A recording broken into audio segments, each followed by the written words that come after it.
Hi friends, welcome back to my YouTube channel.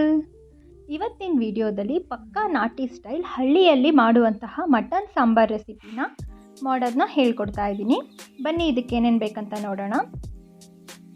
ಒಂದು ಚಿಕ್ಕದಾಗಿದ್ದರೆ ಒಂದು 3 ಈರುಳ್ಳಿನ ತಗೊಳ್ಳಿ, 2 ಟೊಮೆಟೊ, ಹಾಗೆ 1 ಇಂಚಷ್ಟು ಶುಂಠಿ ಪ್ರಮಾಣದಕ್ಕಿಂತ ಜಾಸ್ತಿ ಬೆಳ್ಳುಳ್ಳಿ ತಗೊಳ್ಳಿ, ಹಾಗೆ ಒಂದು 3 ಟೇಬಲ್ ಸ್ಪೂನಷ್ಟು ಕೊತ್ತಂಬರಿ ಕಾಳು, ಹಾಗೆ 2 ಏಲಕ್ಕಿ, ಸ್ವಲ್ಪ ಚಕ್ಕೆ, ಲವಂಗ, ಹಾಗೆ ಸ್ಟಾರ್ ಹೂವು, ಸ್ವಲ್ಪ ಒಣ ಕೊಬ್ಬರಿ, ಹಾಗೆ ಒಂದು 4ರಿಂದ 5 ಗೋಡಂಬಿನ ತಗೊಂಡಿದ್ದೀನಿ.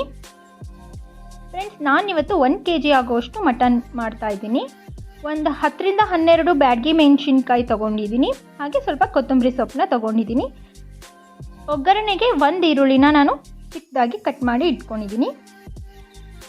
ಫ್ರೆಂಡ್ಸ್, ಈಗ ಸ್ಟವ್ ಮೇಲೆ ಒಂದು ಕಡಾಯಿನ ಇಟ್ಬಿಟ್ಟು ಇದಕ್ಕೆ ಒಂದು 3ರಿಂದ 4 ಚಮಚ ಎಣ್ಣೆಯನ್ನು ಹಾಕಿ, ಎಣ್ಣೆ ಕಾದ ನಂತರ ಫಸ್ಟು ನಾನು ಈರುಳ್ಳಿ ಹಾಗೆ ಟೊಮೆಟೊನ ಹಾಕ್ಕೊಳ್ತಾ ಇದ್ದೀನಿ. ಇದನ್ನು ಕ್ಲೀನಾಗಿ ಎಣ್ಣೆಯಲ್ಲಿ ಹುರ್ಕೊಳ್ಬೇಕು. ಇದೆಲ್ಲ ಕ್ಲೀನಾಗಿ ಫ್ರೈ ಆದಮೇಲೆ ನಾನು ಮೆಣಸಿನ್ಕಾಯಿನ ಹಾಕ್ಕೊಳ್ತಾ ಇದ್ದೀನಿ.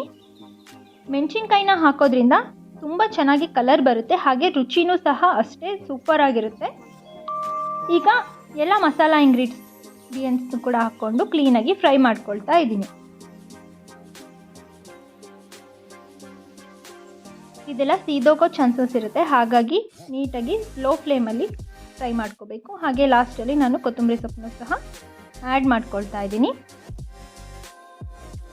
ಇದೆಲ್ಲ ತಣ್ಣಗಾಗೋದಕ್ಕೆ ಬಿಟ್ಬಿಡಿ. ತಣ್ಣಗಾದ್ಮೇಲೆ ಇದನ್ನು ಒಂದು ಮಿಕ್ಸಿ ಜಾರ್ಗೆ ಹಾಕ್ಕೊಂಡು ಇದನ್ನು ಫೈನ್ ಪೇಸ್ಟ್ ಮಾಡಬೇಕು. ತುಂಬ ನುಣ್ಣಗಿದ್ದಷ್ಟು ಸಾಂಬಾರು ತುಂಬ ಚೆನ್ನಾಗಿರುತ್ತೆ. ಈಗ ಗ್ಯಾಸ್ ಮೇಲ್ಗಡೆ ಒಂದು ಕುಕ್ಕರ್ನ ಇಟ್ಕೊಳ್ತಾ ಇದ್ದೀನಿ. ಸ್ಟವ್ ಆನ್ ಮಾಡಿಬಿಟ್ಟು ಇದಕ್ಕೆ ಈಗ ಒಂದು 3ರಿಂದ 4 ಟೇಬಲ್ ಸ್ಪೂನ್ ಆಗುವಷ್ಟು ಎಣ್ಣೆನ ಹಾಕ್ಕೊಳ್ತಾ ಇದ್ದೀನಿ. ಎಣ್ಣೆನ ಸ್ವಲ್ಪ ಕಡಿಮೆನೇ ಹಾಕ್ಕೊಳ್ಳಿ, ಯಾಕಂದರೆ ಮಟನಲ್ಲೂ ಸಹ ಫ್ಯಾಟ್ಸ್ ಇರುತ್ತಲ್ಲ, ಅದೇ ಬಿಟ್ಕೊಳ್ಳುತ್ತೆ. ಹಾಗಾಗಿ ಎಣ್ಣೆ ಕಾದ ನಂತರ ನಾನು ಕಸೂರಿ ಮೇಥಿನ ಹಾಕ್ಕೊಳ್ತಾ ಇದ್ದೀನಿ. ಇದನ್ನು ಹಾಕೋದ್ರಿಂದ ತುಂಬಾ ಒಳ್ಳೆ ಟೇಸ್ಟ್ ಬರುತ್ತೆ. ಹಾಗೆ 1 ಮುಷ್ಟಿಯಷ್ಟು ಈರುಳ್ಳಿನ ಹಾಕ್ಕೊಳ್ತಾ ಇದ್ದೀನಿ. ಇದನ್ನು ಕ್ಲೀನಾಗಿ ಫ್ರೈ ಮಾಡ್ಕೊಳ್ಳಿ. ಇದೆಲ್ಲ ಕ್ಲೀನಾಗಿ ಫ್ರೈ ಆದಮೇಲೆ ಇದಕ್ಕೆ ಮಟನ್ ಹಾಕೋಬೇಕು. ಸುಮಾರು 1 kgಯಷ್ಟು ನಾನು ಮಟನ್ ತೊಗೊಂಡಿದ್ದೀನಿ. ನೀವು ನೋಡ್ತಾ ಇರ್ಬೋದು, 1 kgಯಷ್ಟು ಮಟನ್ ಕ್ಲೀನಾಗಿ ವಾಶ್ ಮಾಡ್ಕೊಂಡಿದ್ದೀನಿ. ವಾಶ್ ಮಾಡ್ಕೊಂಡು ಹಾಕ್ಕೊಳ್ತಾ ಇದ್ದೀನಿ. ಈಗ ಇದಕ್ಕೆ ರುಚಿಗೆ ತಕ್ಕಷ್ಟು ಉಪ್ಪನ್ನ ಹಾಕ್ಕೊಳ್ತಾ ಇದ್ದೀನಿ, ಹಾಗೆ ಅರಿಶಿನ ಪುಡಿನ ಹಾಕ್ಕೊಳ್ತಾ ಇದ್ದೀನಿ. ಫ್ರೆಂಡ್ಸ್, ಈಗ ಇದರಲ್ಲಿ ನೀರು ಬಿಟ್ಕೊಳ್ಳುತ್ತೆ. ಮಟನಲ್ಲಿರೋದು ನೀರು ಬಿಟ್ಕೊಂಡು ಮತ್ತೆ ಪುನಃ ಅದು ನೀರೆಲ್ಲ ಇಂಬ್ರಕೋಬೇಕು. ಅಲ್ಲಿವರೆಗೂ ಇದನ್ನು ಹಾಗೆ ಬಿಟ್ಬಿಡಬೇಕು, ಯಾಕಂದರೆ ಮಟನಲ್ಲಿ ಏನಾದರೂ ಬ್ಯಾಕ್ಟೀರಿಯಾಸ್ ಅವೆಲ್ಲ ಇದ್ದರೆ ಅದೆಲ್ಲ ಹೊರಟೋಗುತ್ತೆ. ನೀವು ಹಾಗೇ ಇಮಿಡಿಯೇಟ್ಲಿ ನೀರು ಹಾಕೋದ್ರಿಂದ ಒಂಥರ ಸ್ಮೆಲ್ ಬರುತ್ತೆ, ಚೆನ್ನಾಗಿರಲ್ಲ.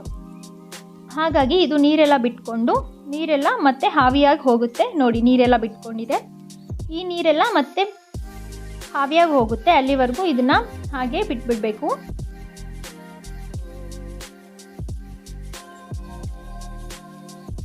ಫ್ರೆಂಡ್ಸ್, ಇವತ್ತು ನಾನು ತೋರಿಸ್ತಾ ಇರೋ ಮೆಥಡಲ್ಲಿ ನೀವು ಒಂದು ಟೈಮ್ ಮಟನ್ ಸಾಂಬಾರು ಮಾಡ್ಕೊಂಡು ನೋಡಿ, ತುಂಬಾ ರುಚಿಯಾಗಿರುತ್ತೆ. ನಮ್ಮ ಮನೇಲಂತೂ ಎಲ್ರಿಗೂ ಫೇವ್ರೇಟ್. ಈ ರೀತಿ ಮಾಡೋದ್ರಿಂದ ಹೊಟ್ಟೆ ನೋವು ಆ ರೀತಿ ಎಲ್ಲ ಏನೂ ಬರಲ್ಲ, ತುಂಬಾ ಪ್ಯೂರ್ ಆಗಿರುತ್ತೆ. ಈಗ ನಾನು ಇದಕ್ಕೆ ಒಂದು 3 ಕಪ್ ಆಗೋಷ್ಟು ನೀರು ಹಾಕ್ಕೊಳ್ತಾ ಇದ್ದೀನಿ, ಮಟನ್ ಬೇಯಿಸ್ಕೊಳ್ಳೋದಕ್ಕೋಸ್ಕರ.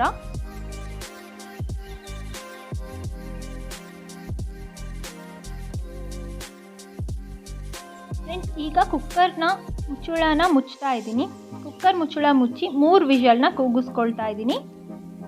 3 ವಿಷಲ್ ಕೂಗಿಸ್ಕೊಂಡ್ಮೇಲೆ ಈಗ ರುಬ್ಬಿಟ್ಕೊಂಡಿರ್ತಕ್ಕಂಥ ಮಸಾಲಾನ ಮಟನ್ಗೆ ಹಾಕಬೇಕು. ಹಾಕ್ಕೊಂಡ್ಬಿಟ್ಟು ಚೆನ್ನಾಗಿ ಕುದಿ ಬರಬೇಕದು. ಚೆನ್ನಾಗಿ ಕುದಿ ಬಂದಮೇಲೆ ನೋಡಿ, ಫೈನಲಿ ಸೂಪರ್ ಆ್ಯಂಡ್ ಟೇಸ್ಟಿ ಆಗಿರ್ತಕ್ಕಂತಹ ಮಟನ್ ಸಾಂಬಾರ್ ರೆಡಿಯಾಗಿದೆ. ಫ್ರೆಂಡ್ಸ್, ಈ ರೆಸಿಪಿ ಇಷ್ಟ ಆಗಿದ್ದರೆ ದಯವಿಟ್ಟು ನಮ್ಮ ಚಾನಲ್ನ ಸಬ್ಸ್ಕ್ರೈಬ್ ಮಾಡ್ಕೊಳ್ಳಿ. ಇನ್ನೂ ಹೊಸ ವೀಡಿಯೋಸ್ನ ನಾನು ಕೊಡೋದಕ್ಕೆ ಪ್ರಯತ್ನ ಮಾಡ್ತೀನಿ. Thank you so much for watching this video.